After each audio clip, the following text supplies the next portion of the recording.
The HOA president thought she could take our lake house for $5. She had fake papers, fake votes, and a smug little smile that said she always wins. But what she didn't know was that this land came with a secret older than her HOA, a forgotten clause written back in 1895. And that tiny detail? It was about to turn her entire plan upside down. But let me start at the beginning.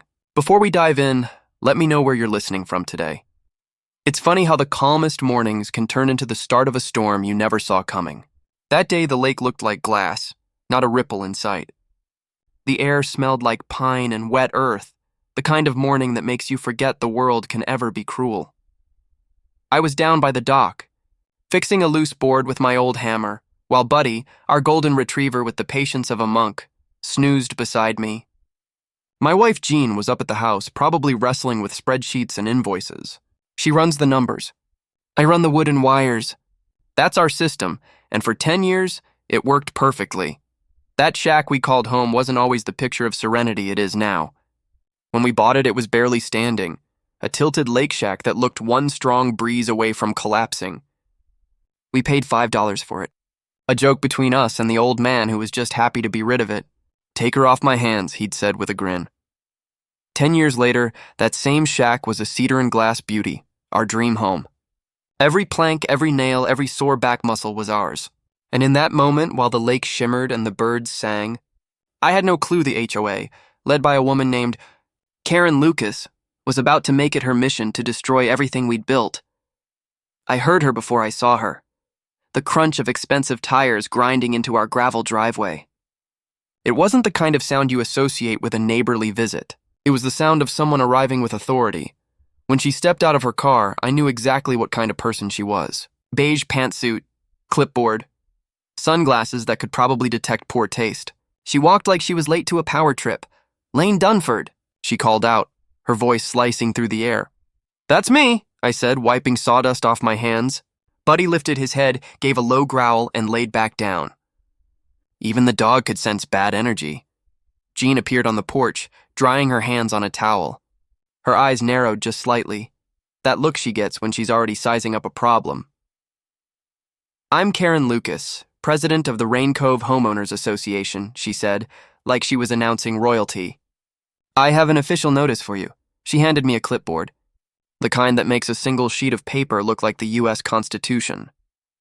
At the top, in bold letters, it said Mandatory Community Cohesion and Property Reacquisition Offer. I couldn't help it. I laughed. That sounds like something you made up at a brunch meeting. Karen didn't even blink. "It's all in the bylaws you agreed to when you purchased this property. The association is exercising its right of first refusal to reacquire your property for the original purchase price plus a nominal improvement consideration." Jean stepped down from the porch, calm and cool. "Let me get this straight," she said. "You want to buy our home back for $5? Karen's lips twitched into a smug little smile. "That's correct. You have 72 hours to vacate and sign the transfer agreement. If you fail to comply, further action will be taken to protect community integrity." I just stood there staring at her. The audacity was almost impressive. She had walked onto my property, handed me a letter that might as well have been printed on unicorn stationery, and told me she was taking our house. Jean folded her arms. "Karen, does your mandatory buyback program come with a unicorn, or is that sold separately?" For a split second, I thought Karen's eye might twitch. "This is a legal notice, Mrs. Dunford," she said tightly. "Oh, we'll take it very seriously," Jean said, taking the letter. "Might even laminate it for the scrapbook." Karen turned, her heels clicking like a metronome of arrogance, and drove off without another word. The sound of her tires faded, leaving behind nothing but silence and one very angry couple on the porch. "Well," I said finally, "that's a new one. Mandatory community cohesion. Sounds like a dystopian novel." Jean tapped the paper against her chin. That's her thinking tick. "It's not just new, Lane, it's garbage." We went inside, laid the letter on our oak dining table, the one I built myself from a fallen tree, and fired up her laptop. She started digging through the HOA's bylaws, mumbling section numbers and legal phrases under her breath. 15 minutes later, she looked up. "Found it." "Let me guess," I said, handing her a mug of coffee. "No mention of a magical $5 buyback?" She shook her head. "Nope. It says the HOA may offer to purchase properties deemed abandoned or derelict for fair market value. Nothing about mandatory anything. Nothing about original purchase price. Karen just made it up. She really thought we'd panic, I said, half in disbelief. Jean gave me that look, the one that says, oh honey, she has no idea who she's dealing with. Let's not give her what she wants. We're going to do nothing. Let her fake deadline run out, and that's what we did. 72 hours came and went. No knock, no call. I thought maybe, just maybe, she'd crawl back under her rock. But then came the fines. It started small, a crisp white envelope taped to our front door. The violation? Unauthorized aquatic vessel color. Fine, $200. I stared at it, then looked at my bright blue kayak bobbing peacefully on the dock. Jean, I called out, apparently blue is a rebellious color now. She came out, read the ticket, sighed, and said, guess we're outlaws now. But it didn't stop there. We got hit for non-conforming grass height. Apparently, our lawn was too free-spirited. Then, excessive decorative individuality for our lighthouse-shaped mailbox. Jean started keeping a folder. She labeled it the Book of Stupid. Every fine, every ridiculous notice, every photo. By week 3, the folder was an encyclopedia of absurdity. It was clear what Karen was doing. She was trying to bury us in fake fines, make it look like we were troublemakers, and build a paper trail she could use against us. And it was working, not legally, but emotionally. Every new envelope felt like a slap. Every fake charge chipped away at our peace. Then the real bomb dropped. It was a Wednesday morning when my phone rang. Local number. I picked up, Mr. Dunford. This is Mark from Lakeside Community Bank. His voice was tight, nervous. I'm calling regarding your home renovation line of credit. My gut tightened. What about it? We've received a lien notice filed by the Rain Cove HOA, totaling $87,000. I froze. $87,000? For what? He hesitated. They've submitted a record of outstanding fines and penalties. It appears extensive. I could barely breathe. That's fraudulent. Completely fabricated. I understand, sir, Mark said softly. But the lien is on record with the county. Until it's resolved, your loan is in technical default. If it's not cleared within 30 days, the bank will begin foreclosure proceedings. Foreclosure. That word hit me harder than any punch ever could. They weren't just playing petty now.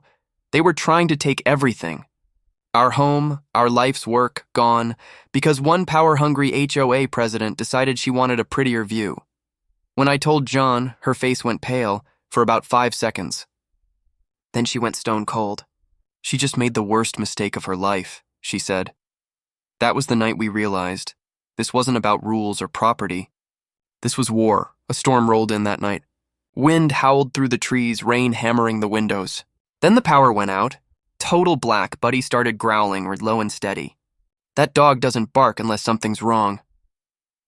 I grabbed my flashlight and looked out toward the lake. Lightning flashed, and I saw them. 2 figures on the dock. They were prying something off. The cleats that held my fishing boat. Vandalism. Intimidation. Jean's voice trembled behind me. Lane, don't go out there. I handed her my phone. Call the sheriff if I'm not back in 5. The rain stung my face as I crept down the path. I killed the flashlight, moving slow. Another flash of lightning, and one guy big, bald, built like a wall. The other smaller, nervous. They didn't see me until I shouted, "Get off my dock!" The big one turned, sneered. "Ain't your business, old man." "It's my dock," I snapped. "Move," he lunged. I sidestepped. He slipped. The splash echoed across the lake like justice itself. His buddy dropped the crowbar and bolted. Moments later, sirens cut through the storm. Jean had called it in. The sheriff's deputy showed up, wrote the drenched brute a trespassing ticket, and told him to get lost. It felt like a victory, a small one, but we both knew it wasn't over. As the patrol car drove away, Jean stood on the porch, soaked blanket around her shoulders. Her voice was calm but sharp as broken glass. "We're done playing defense," she said. "Time to fight smart." The next morning, the lake was calm again, sunlight glinting off the ripples. It was hard to believe that just hours before, men were out there trying to destroy what we loved. I sat at the table, still replaying every detail, when Jean turned her laptop around. "Look," she said, pointing at a satellite map. "She controls the HOA, the board, the bylaws, everything inside this little boundary. But what if there's something outside her box? Something older?" That's when it hit me. A memory from the day we bought the shack. Old Mr. Henderson, the man who sold it to us, had said something weird over coffee. "Don't let those HOA folks mess with you about the water.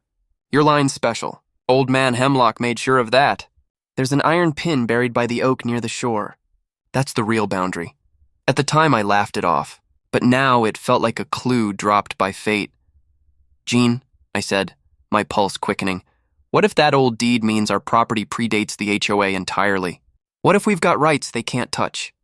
Her eyes lit up. "Then we don't just fight back, Lane. We bury them."